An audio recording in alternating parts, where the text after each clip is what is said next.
Bien, bonjour tout le monde.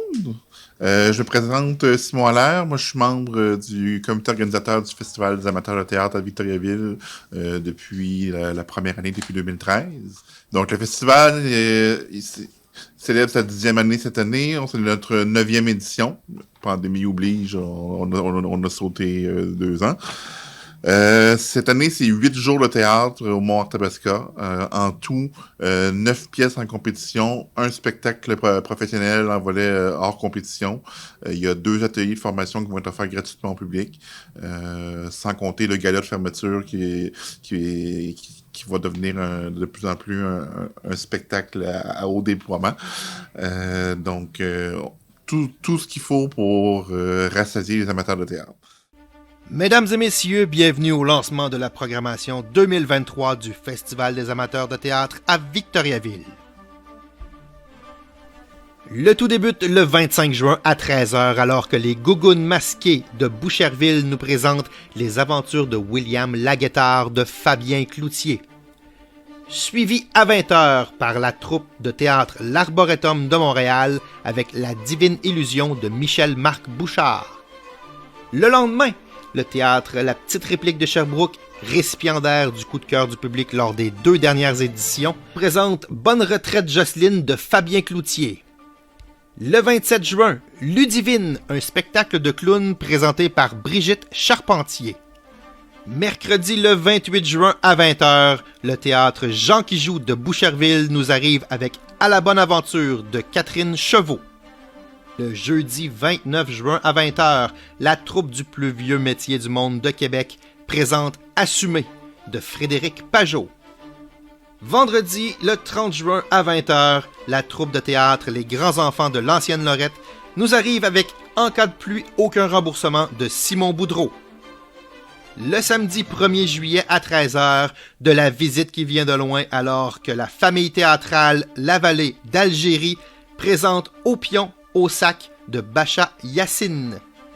En soirée à 20h, Bar Oblique de Montréal, les gagnants du prix du jury en 2022, présentent Joyeuses funérailles de Frank Oz et Dean Craig. Finalement, le 2 juillet à 13h, les Exclamateurs de Montréal nous arrivent avec Le passé antérieur de Michel Tremblay. Aussi, les ateliers de formation gratuits sont de retour. Surveillez nos publications pour tous les détails. Les billets et les passeports sont disponibles dans les 2 cafés méridiens ainsi que sur le site lepointdevente.com. Donc, comme vous voyez, on a quand même une programmation très chargée. On a même c'est notre 2e expérience d'avoir une troupe internationale. Première fois en volet concours en salle. Pour les différents spectacles qu'on va présenter, le dimanche 25 juin à 13h, les Gougounes masqués de Boucherville, c'est une troupe d'adolescents qui est spécialisée au niveau du théâtre, qui suivent des cours de théâtre ensemble. La même troupe existe depuis plus de 20 ans. Cette année, ils nous présentent les aventures de William Laguetard. C'est une comédie country écrite par Fabien Cloutier. Une particularité, comme c'est un spectacle jeunesse, il est gratuit pour les 12 ans et moins. Et pour les ados et parents, grands-parents, il est plus accessible, on parle de 7 $. Donc c'est une belle occasion d'avoir une sortie familiale. En soirée, le 25, on reçoit une nouvelle troupe, qui c'est sa première visite au festival, l'Arboretum de Montréal, qui présente une pièce de Michel-Marc Bouchard, La Divine Illusion. Donc, une chose très particulière avec cette troupe-là, c'est qu'elle incorpore des comédiens qui ont des déficiences visuelles pour leur permettre de vivre l'expérience du théâtre. En gros, c'est Sarah Bernard, la grande actrice française qui débarque à Québec pour se produire sur scène. Sa seule présence, elle suffit à ébranler le monde clérical, là, et puis à fissurer l'édifice solide du pouvoir que l'Église a sur la ville. C'est un drame social qui va être pour les 13 ans et plus. Ensuite, lundi, le 26 juin à 20h, on reçoit la troupe La Petite Réplique de Sherbrooke qui présente Bonne retraite Jocelyne. Eux, c'est leur 2e visite au festival. Les 2 années qu'ils ont participé, ils ont gagné le coup de cœur du public à chaque fois. Donc, peut-être qu'ils vont faire un tour du chapeau cette année. C'est une troupe à voir. En gros, c'est Jocelyne qui réunit les membres de sa famille pour annoncer qu'elle prend sa retraite, mais les choses se déroulent pas comme elle le désirait. C'est également de Fabien Cloutier, donc c'est les 2 pièces de lui qu'on a dans le festival, qui est quand même un comédien, auteur, humoriste quand même bien connu. On passe ensuite au mardi 27 juin à 20h. On quitte temporairement le volet compétition. On avait une petite place de libre dans notre programme. Puis on a décidé d'inviter une de nos anciennes présidentes d'honneur qui était avec nous en 2015, qui avait un spectacle et qui va aussi donner un atelier pour nous cette année. Donc, on lui a laissé une petite place pour présenter son spectacle. Fait que j'invite Brigitte Charpentier à venir vous parler de ce qu'elle va vous présenter. Alors, moi, je suis super contente de vous présenter mon dernier spectacle qui s'appelle Ludivine. Avant la pandémie, j'ai monté un spectacle avec Lucie Cormier avec l'aide de Sylvain Binette. Et bon, la vie étant ce que c'était, on n'a pas joué et j'ai recommencé seule cette fois-là. Alors, c'est marqué un spectacle clownesque, mais je voudrais définir ça. C'est pas un spectacle de clown comme on parle pour enfants, parce que souvent, quand on pense clown, on pense Ronald McDonald, là, mais c'est pas ça du tout. C'est théâtre physique, inspiration clownesque. Humblement, je voudrais juste dire qu'on me compare à M. Beam, là, parce que c'est plus au niveau du visage, des yeux que ça se passe, là. Fait que c'est pas des ballons, tout ça, là. C'est vraiment...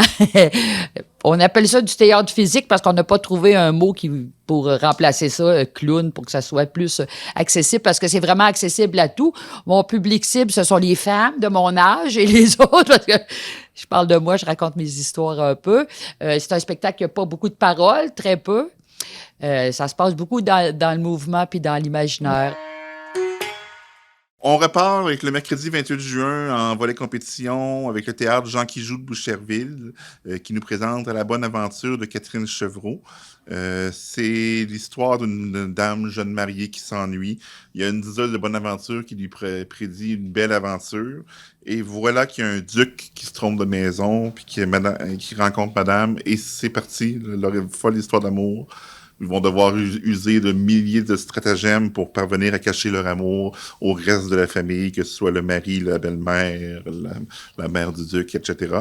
29 juin à 20h, la troupe du plus vieux métier du monde. Ceux-là, c'est des habitués du festival. 3e participation qui serait en réalité leur 5e. Parce qu'à 2 reprises, ils ont eu des problèmes médicaux. Mais il y a tout ça pour dire qu'ils ont été sélectionnés souvent. La pièce qui nous présente, c'est Assumé de Frédéric Pajot. Dans le fond, l'auteur, metteur en scène, comédien, monte ses textes à chaque année. Donc, c'est toujours du théâtre de création, des textes originaux. Les textes de Frédéric sont pas mal toujours très, très intimes, qui amènent beaucoup à la réflexion. Avec humour et parfois un petit peu de cru et de mordant. Mais, donc, c'est pour ça que la pièce est 13 ans et plus. Mais ça a toujours été des belles surprises. Vendredi le 30 juin, les grands enfants de l'ancienne Lorette, une autre troupe habituée qui est à sa 3e visite. La dernière fois, il avait présenté Gloucester, un délire shakespearien, une pièce complètement folle qui avait duré, je pense, 3h30. Fait que ça... Et le public ne s'est pas endormi, donc il avait fait de la bonne job. Cette année, il présente, en cas de pluie, aucun remboursement. Ça aurait été parfait si on aurait eu un volet extérieur cette année. De l'auteur Simon Boudreau. C'est le même auteur que Gloucester, leur dernière visite. Donc, c'est dans un peu le même style, un univers parodisiaque. Parodisiaque, ça se dit-tu, ça? Parodie un peu de l'univers de Shakespeare, mélangé un petit peu à l'ambiance de Game of Thrones. Ça se passe dans un parc d'amusement estival. Le King, il est vieillissant. Il doit penser à sa succession. Puis il y a 3 capitaines de section qui rêvent depuis longtemps de prendre le trône. La fille du King fait ça pendant son apparition, ainsi qu'une bossue énigmatique qui est ambitieuse, qui veut gravir tous les échelons. Donc, c'est une pièce qui risque de surprendre et de nous faire sourire. Une comédie de 135 minutes. Samedi, le 1er juillet à 13h, comme on le mentionnait un petit peu plus tôt, donc on a du théâtre international cette année. On reçoit la famille théâtrale La Vallée qui viennent d'Agbou Bédjara en Algérie.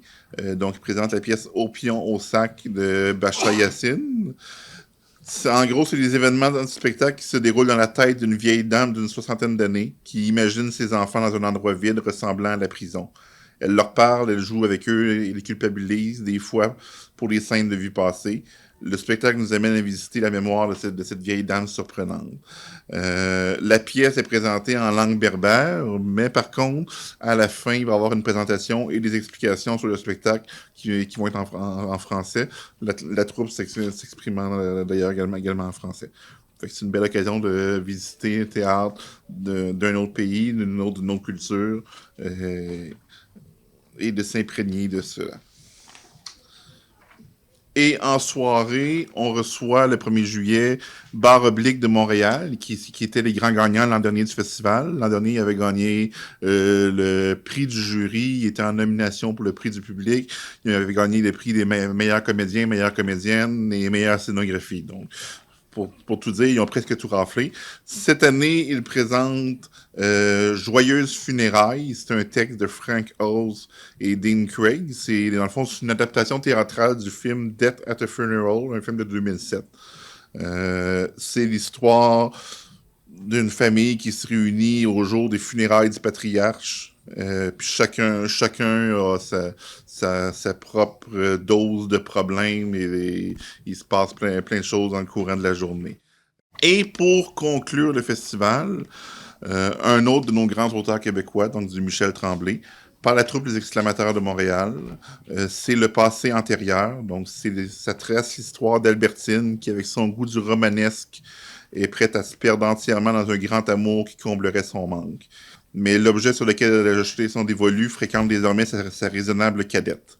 Persuadée que la souffrance est de toute façon son lot, Albertine met du panache dans son chagrin d'amour et idéalise son malheur. Donc, ça résume tout ce qui se passe au niveau spectacle en salle et compétition. Pour conclure, j'aimerais rappeler que pour les billets, les gens qui veulent s'en procurer, tout va être disponible en ligne à partir de midi aujourd'hui. Les billets pour chacune des pièces. Les passeports sont déjà disponibles aussi. Ça va être disponible dans les 2 cafés méridiens sur le site lepointdevente.com.